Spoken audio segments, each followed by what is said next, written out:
Hello everyone, आज हम basic skills का प्रोसीजर डेमोन्स्ट्रेशन देखेंगे। बेसिक स्किल्स के प्रोसीजर डेमोन्स्ट्रेशन में आता है temperature measurement, blood pressure measurement और फिर इंट्रावीनस और इंट्रामस्कुलर इंजेक्शन। तो पहले हम शुरुआत करेंगे वाइटल साइन से, जिसमें हम टेम्परेचर और बीपी मेजर करेंगे। हमारे आज के पेशेंट जो हमारे साथ है वो मिस्टर वर्गिस है। उनका मैं बीपी और टेम्परेचर नापूंगी। स्टार्ट करने से पहले जो हमारा अपैरेटस है, बीपी अपैरेटस और जो हमारा थर्मोमीटर है, वो हमको पेशेंट के बेड साइड में लेके जाना होता है, ताकि हमारा जो प्रोसीजर हम कर रहे हैं वो इजीली या एस के साथ कर सके। टेम्परेचर मेजरमेंट करने के लिए हमको एक bowl with cotton balls, gauze piece और फिर थर्मोमीटर जो अपैरेटस है और बीपी अपैरेटस जो बीपी मेजर करने के लिए पेशेंट के बेड साइड में लेके जाएंगे और मेजर करेंगे। पेशेंट के बेड साइड में जाने के बाद हम पेशेंट को एक्सप्लेन करेंगे कि हम क्या प्रोसीजर करने वाले हैं। Mister Varghese, how are you? Fine. Sir, I am going to check your temperature. मैं आपका टेम्परेचर देखने वाली हूँ। उससे पहले मैं चाहती हूँ कि आप गॉस पीस से अपना अंडर आर्म साफ कर लेंगे।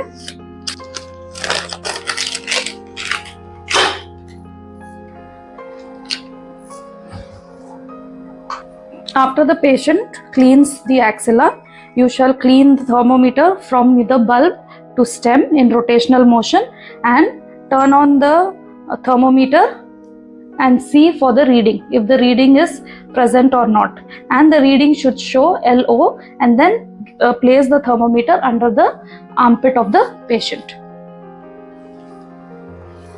आपको ये ध्यान में रखना है कि जो बल्ब है थर्मोमीटर का, it should be in contact with the skin of the patient, and उसके बाद हम एक तरफ बीपी भी मेजर कर सकते हैं। अब हम बीपी मेजरमेंट करने वाले हैं पेशेंट का। तो हमें ये देखना है कि जो हमारा बीपी अपैरेटस है वो लेवल ऑफ द पेशेंट के हार्ट लेवल पे होना चाहिए। उसके लिए मैं बोलूँगी कि आप पेशेंट को लेटने के लिए प्लीज़ लेट जाइए।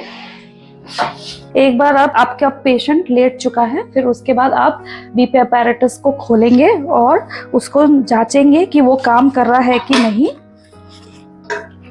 उसके लिए आपको बस जो बल्ब है उसको इन्फ्लेट करना होता है और देखना होता है कि वो कफ में इन्फ्लेट हो रहा है कि नहीं। उससे पता चलता है कि if there is any leak in the apparatus और नॉट। एक बार हमने बीपी कफ का लीक के लिए चेक कर लिया, उसके बाद हमें इंश्योर करना है कि इसमें से जो कफ में सारे एयर थे वो निकल जाए पेशेंट को अप्लाई करने से पहले। फिर अप्लाई करने के लिए हमको पेशेंट का आर्म के ऊपर इसको अप्लाई करना है और we have to make sure that both the tubings are on the brachial artery. So while applying, we have to place the cuff on the arms.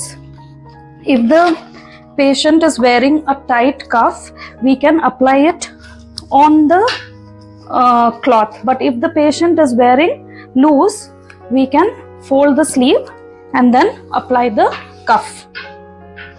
तो अप्लाई करने के लिए हम उसको ऐसे पकड़ेंगे एंड मेक श्योर कि देयर आर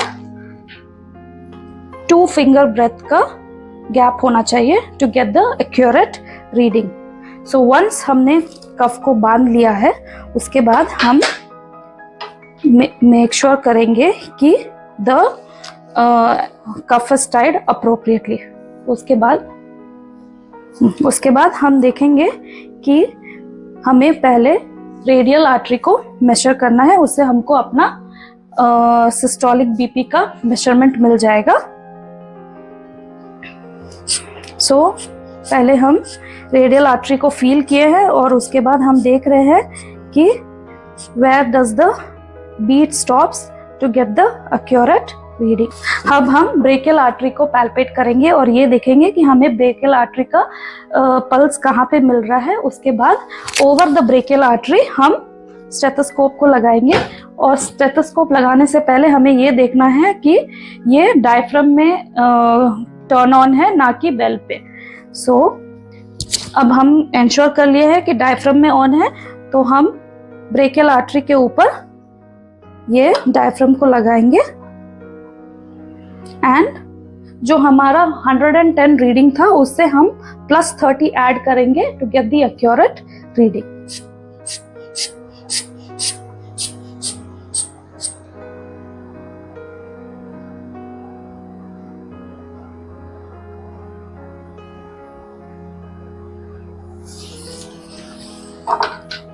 हमारे पेशेंट का जो रीडिंग मुझे मिला था, डायस्टोलिक और systolic, systolic is 120 and diastolic is 80। So इनका बीपी है 120/80, जो I will be informing to mister Varghese, sir आपका बीपी है 120/80 जो नॉर्मल है। उसके बाद हम कफ को निकाल देंगे।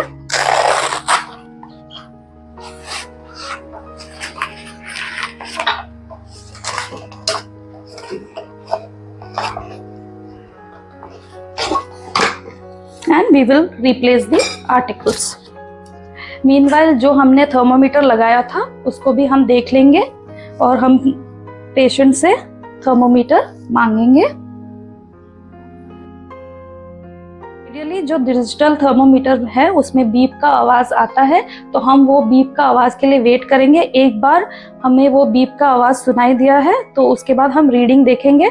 अभी फिलहाल इनका टेम्परेचर है 98.9 और एक बार हमने रीडिंग देख लिया है। उसके बाद हम थर्मोमीटर को स्विच ऑफ करेंगे और उसको from the stem to the bulb we will wipe it clean and discard the cotton in the kidney tray and replace the thermometer inside the cover. एक बार हमने पेशेंट का वाइटल साइंस नाप लिया है, उसके बाद हमको उसको रिकॉर्ड करना है, तो हम उसको रिकॉर्ड करेंगे। धन्यवाद।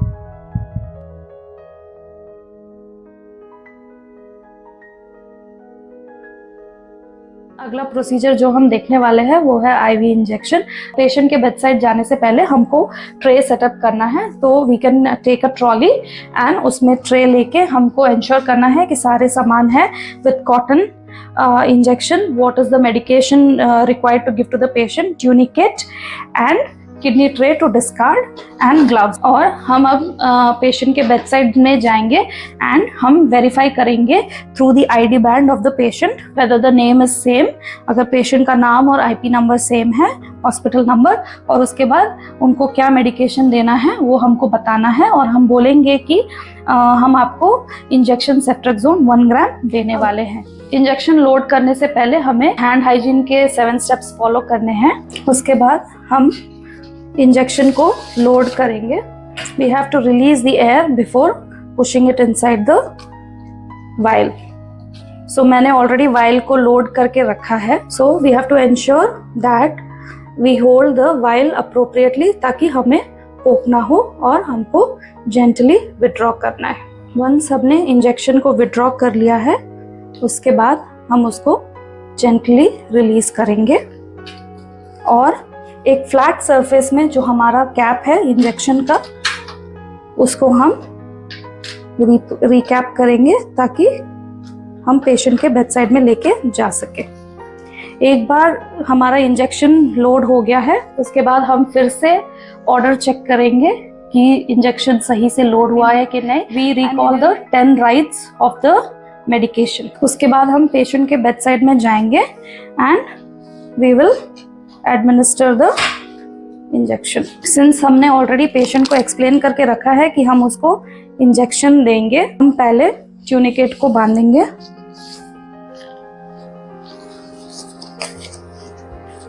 ऑलवेज इंश्योर कि जब हम इंजेक्शन देते हैं तो हमको always from the distal to the radial जाना है, ना कि ऊपर से नीचे। तो ट्यूनिकेट बांधने के बाद we have to ensure that we identify the appropriate vein.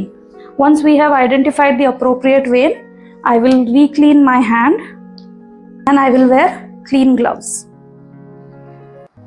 एक बार हमने ग्लव्स पहन लिया है उसके बाद हम स्पिरिट कॉटन बॉल लेंगे and we will clean the area where we want to give the injection.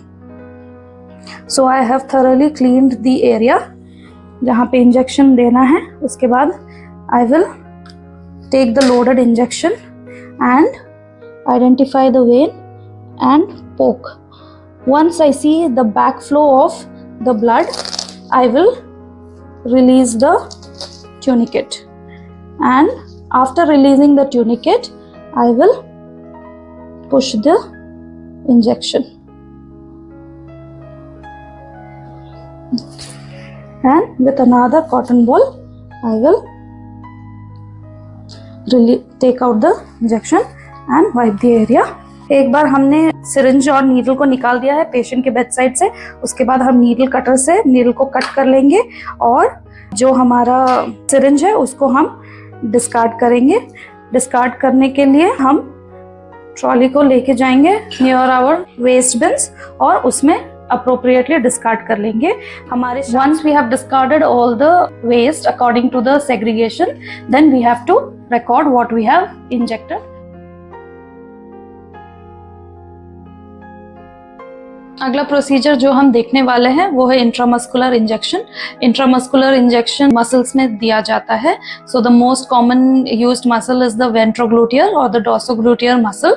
और प्रोसीजर करने से पहले हमें, जैसे हमने इंट्रावीनस में स्टेप्स फॉलो किए थे, सिमिलर स्टेप्स फॉलो इसमें भी होंगे। सो इंट्रामस्कुलर इंजेक्शन के लिए पहले हम पेशेंट को एक्सप्लेन करेंगे कि हम आपको इंट्रामस्कुलर पेशियों में इंजेक्शन देने वाले हैं जो आपका दर्द का इंजेक्शन है। And we will go and look at the doctor's order of what injection is to be given, and हम पेशेंट के आईडी बैंड के साथ उनका नेम और उनका आईपी नंबर को वेरीफाई करेंगे और क्या ऑर्डर है डॉक्टर का वो भी हम वेरीफाई करेंगे। अब हम इंजेक्शन ट्रे को कैसे अरेंज करेंगे वो देखेंगे।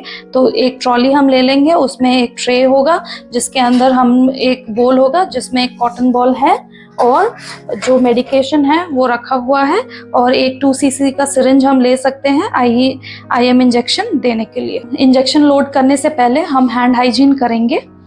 हैंड हाइजीन हमने एक बार कर लिया है, उसके बाद हम इंजेक्शन को लेंगे जो हम देने वाले हैं। वो एम्प्यूल को हम ऐसे खोलेंगे और उसको इंजेक्शन ट्रे के अंदर रख लेंगे, और उसके बाद जो 2 cc का सिरिंज है उसको हम खोलेंगे ताकि हम लोड कर सके। लोड करने के लिए हम नीडल का कैप को खोलेंगे and we will take ampoule and load it. Once हमने मेडिकेशन लोड कर लिया है, हम थोड़ा सा एयर अंदर विड्रॉ करके जितने भी एयर है उसको हम निकाल देंगे ताकि पेशेंट के मांसपेशियों में the air doesn't go inside. एक बार हमने इंजेक्शन को लोड कर लिया है, उसके बाद हम पेशेंट को प्रिपेयर करेंगे। पेशेंट को प्रिपेयर करने के लिए उनका जो एरिया है मैकिंटॉश बिछा लेंगे अंडर द ग्लूटियल रीजन, और हमको इंश्योर करना है कि पेशेंट का प्रिवेसी मेंटेन हो। After ensuring the patients privacy, हम अब इंजेक्शन देने के लिए पेशेंट के बेड साइड में जाएंगे। उससे पहले हम ग्लव्स पहन लेंगे to ensure our own safety. एक बार हमने ग्लव्स पहन लिया है, उसके बाद जो इंजेक्शन हमने लोड किया है कॉटन बॉल के साथ हम पेशेंट के बेड साइड में लेके जाएंगे और पेशेंट को पहले एक्सपोज करेंगे। उसके बाद जो मसल है उसको हम मेजर करेंगे। तो हम डोर्सोग्लूटियल में देने वाले हैं, उसके लिए we can form a V shape and clean the area that we want to give the injection.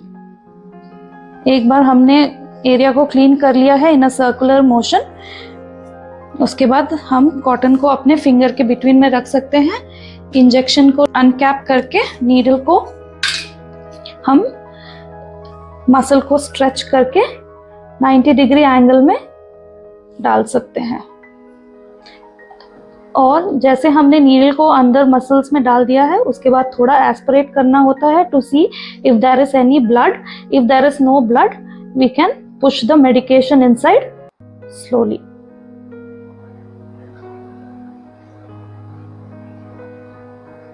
Once we have pushed the medication inside, we can take the cotton ball and remove it and discard the needle in the kidney tray and massage the area gently.